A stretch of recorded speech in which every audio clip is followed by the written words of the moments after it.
And you can join in too. You can take another couple phone calls here. 1-800-499-1049, 654-0606, and star 1049 is a free call for your Alltel Sailor Systems. You were telling me an interesting story before we got started, that this the karate and all the martial arts has led you into some other interesting venues and ventures in your life, including some bodyguarding for some stars. Done a lot of bodyguard work. Went with everybody from the Rolling Stones to Garth Brooks and up and down the spectrum. And any stories, any of your favorite ones, guys, to work for? Or any well, actually, my first one was for a gentleman named Rick Springfield. Right. Now, this was back in the early 80s. He had a song called Jesse's Girl. He was also in General Hospital as a doctor. And the week we bodyguarded him in Columbia, he was on the cover of TV Guide. So Rick comes in, and he's actually, all the people we bodyguard, the performers are very good athletes. They really take it seriously and stay in good shape. Well, he wanted to go running, and so one of the bodyguards went running, and his shoelace broke. So the bodyguard stopped to fix his shoe, and by that time Rick had turned the corner.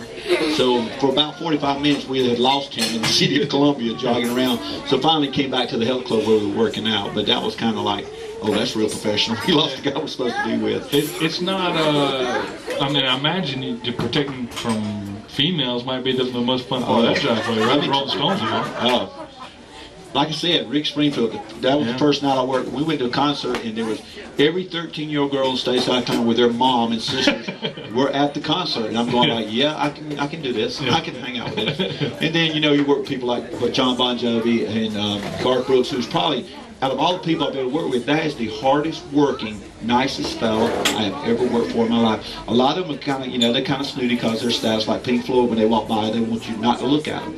But Garth meets you at the door, hey, how you doing? You know, good luck tonight, yada, yada, yada. And then he gets on stage and he just gives it all he's got. I was very impressed with him. You wonder when you see him from a celebrity standpoint, you know, how much of it is their real personality. I know getting that close to him, that's about as close as anybody. Yeah, he's genuine. I mean, of all the people I worked for, John Bon Jovi was very nice. Aerosmith and all them, you know, we bring them in, bring them out. The Eagles bring them in, bring them out. But those guys take time to try to talk to everybody. And that leaves an impression on people like us who are there to do a job. It's good to have the proverbial verbal pat on the back. Yeah, absolutely. And with your magazine covers and things like that, you might need a bodyguard, man. Oh, wouldn't that be nice? Yeah.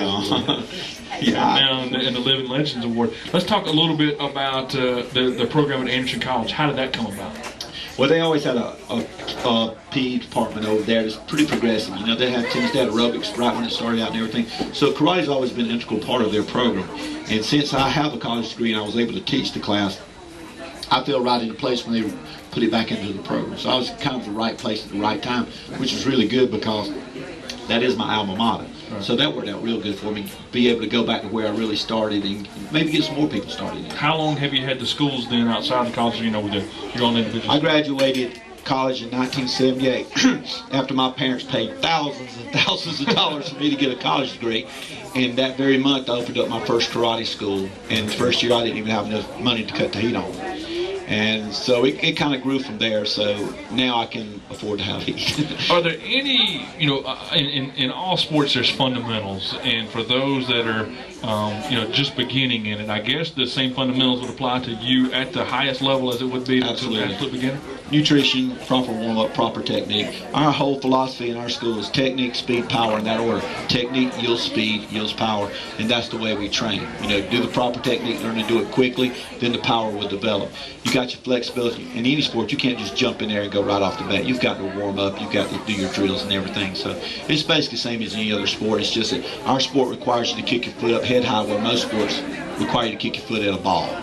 So, you know, you got different angles of muscle development, but other than that, it's progressively all the same steps. Marty Knight is our guest at Buck's Restaurant in Easley. You can stop by. We had a big crowd who has stopped by and congratulating him on this, a world-renowned karate champion all over the world. Marty, let me ask you, one of the confusing parts from a consumer standpoint or from the outsider standpoint is all the different you know, aspects of martial arts and all the different studies and disciplines of martial arts. Go through a little bit of your discipline compared to maybe some of the other ones that are Okay, our style is American Freestyle Karate, which is based on Taekwondo. I have a black belt in 6 different styles of karate, from Japanese to Korean, but it all kind of boils down to the finished product. Like in our school, we call our school American Freestyle Karate, where we teach the traditional karate kicks and punches. but we also teach boxing techniques. We teach self-defense as choke escapes. We teach hand-to-hand combat. You know, if somebody grabs you, what to do. We also teach the knowledge part, where if a child in my class is being picked on, he's not taught to kick the guy back. He's taught to tell the teacher, and it's taken from there. So we teach the attitude along with the ability.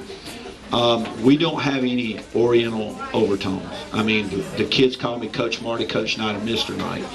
We all speak in English, and it's structured more along the lines of what you would see a Little League program than what you would see a karate class in a movie where they're doing this, that, and the other. So we're a lot more Americanized than people realize. And I would think from a consumer standpoint, it makes it much easier. Absolutely. An easier sell for you. Absolutely. I want to ask you about some of your students and maybe some of the success you have had here in a second, but we go to the phone lines again, and let's speak with Mickey next. Mickey, thanks for joining in. You're on with Marty Knight. Hey, Marty, this is Mickey. You can't miss Mickey. Not really, Mickey. I expect this of you. Good girl.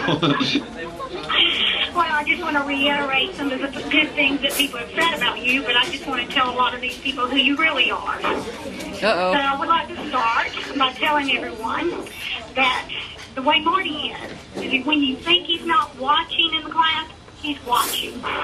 When you think he's not listening, he's listening. And when you think he's not training, he is definitely training.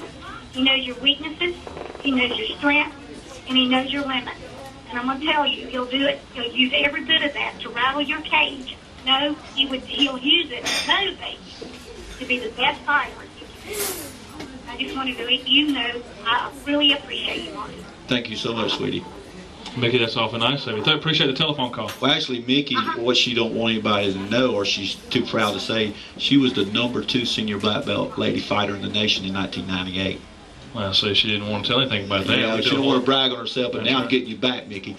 Mickey's a hard worker. Good. And she walks into school, she's our little spark plug. She walks in, everybody gets happy because here comes Mickey. That's great. Somebody told me the other day there's two types of people. There's the first person lights up the room when they enter it, and there's other people that lights up the room when they leave. Yeah, so you can tell she lights up when she comes in. That's right. Tell us a little bit. Obviously, you have had a ton of success with students. You just mentioned Mickey and some of the awards.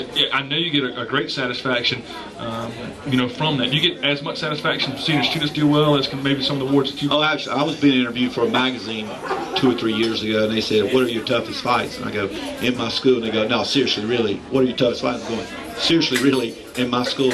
We have so much talent in our school. We have Stephen Udy's the top lightweight. Like I said a while ago, we had Jeff Tiller. We got the #1 14-year-old in the nation. And then we got, Charles Stephen, all these kids behind him pushing him. So, I mean, the talent in our school is there's no way nobody walks in and dominates. I can start with Sloan and name all these kids who are just within 2-year age group that would probably be in the top 25 in the nation.